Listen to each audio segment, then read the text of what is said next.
Hello, my friends. We're in the series about purifying our faith, and we're entering a section we're going to be calling, in general, election, the true story. And today we're going to do just an introduction. Um, this whole series that we're doing called Purifying Our Faith, we're looking at what we might call cultural um, acceptances of what Christianity is all about, maybe a narrative that's out there that people tend to believe. And we're going to actually look at what the Bible says, and we're going to deal with those issues that are brought up um, in in the common narrative and see just how close that falls in with what the Bible is actually trying to tell us.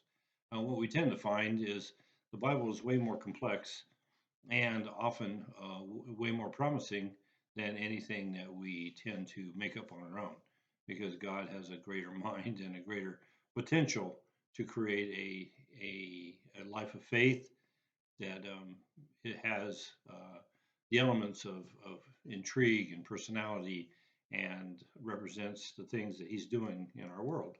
So I'm going to read a lot of it's my story, and so this can be part of my personal testimony. So 42 years ago, um, my wife and I had just our first child, and we were getting settled into the family kind of life. We just moved to Oregon, and we didn't know a whole lot of people. We were establishing our careers and our lifestyle and the things that we were going to do as Oregonians. And so one day we looked at each other and said, we got to get back to church. So both of us had been to church as young people, probably up to our early to mid teens.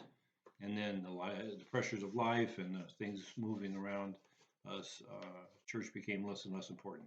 And then at that point, now we're going to be parents.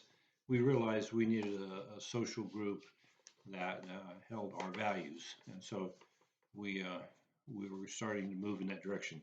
So to me, I started listening to radio preachers.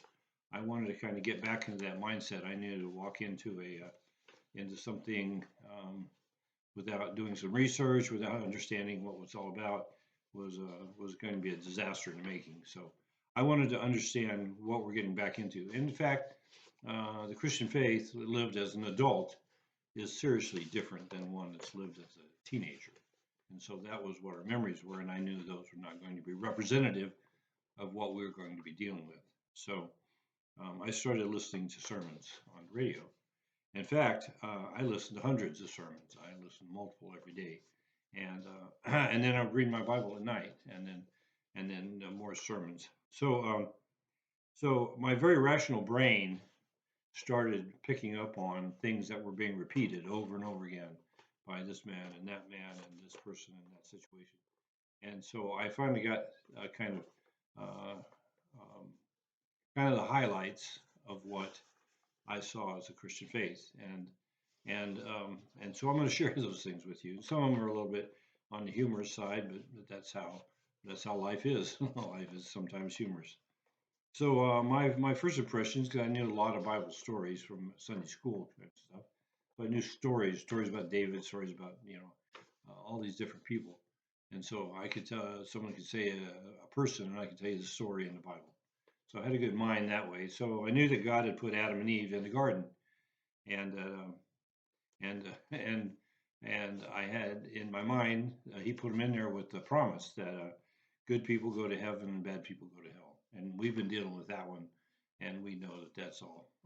But that's what was in my mind, and so we're talking about what was in my mind 42 years ago when I started this journey, and uh, and then the devil showed up, and then now if you were to take a toll, heaven is 3/4 empty, and hell is overflowing, and so it almost looks like, well, whatever got started back then is just not really working well.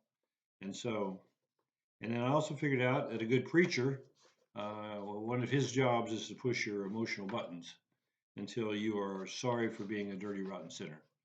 And I wrote dirty, rotten, lousy sinner.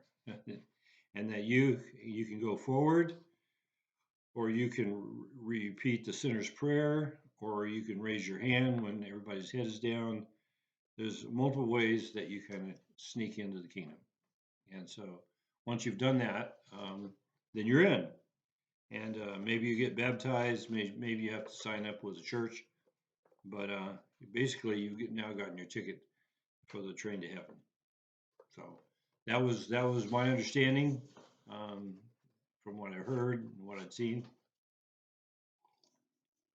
So at that stage, it's kind of impressed upon you. The most important thing at this point is to show up every Sunday and make a significant financial contribution when the thing passes in front of you. Follow the Big Ten, and basically you're a shoe-in for going to heaven. And so the only reason, and then I heard this multiple times, the only reason that God didn't take you right on up to heaven when you did your thing of converting, then it's because He needs you to share your faith, and that's the big thing. Share your faith, and because heaven's still 3/4 empty, and hell is overflowing. And so if you don't, and this is the big message you hear over and over again, if you don't do something radical, then your coworker or your neighbor or your friends or your softball team members, maybe your unsaved family members, if you don't come right out and do what you got to do, then they might die without confessing that Jesus is Lord, and their next bazillion years are spent burning in hell. And so that's what I signed up for 40 plus years ago. I heard that and I said, well, there's a lot worse things that could happen. So I started on that path. So it's easy to see, and what I wrote out, how a non-student of the Bible could get all those ideas, because those ideas are being preached hundreds of times a week across this country. However, if you're a student of the Word, and that house of cards starts to crumble until it's flat on the ground, and God starts replacing it with the truth. Well, that's what happened to me. So I started studying, I started teaching the Bible, and I started seeing little places here and there that little narrative I just read, which would suffice for a lot of people for why they do what they do, why they put the name Christian by their name. I started seeing little holes in that, and we're going to talk about one of those holes in this next series. So that's the introduction. God bless you, and I really am excited about the what I'm going to do with this. It's a body of material that I've not seen anywhere else done exactly the same way, and I'm going to do it in a way that's I believe is really builds and becomes a life-changing doctrine that really opens the door to God really doing great things in your life. So God bless you.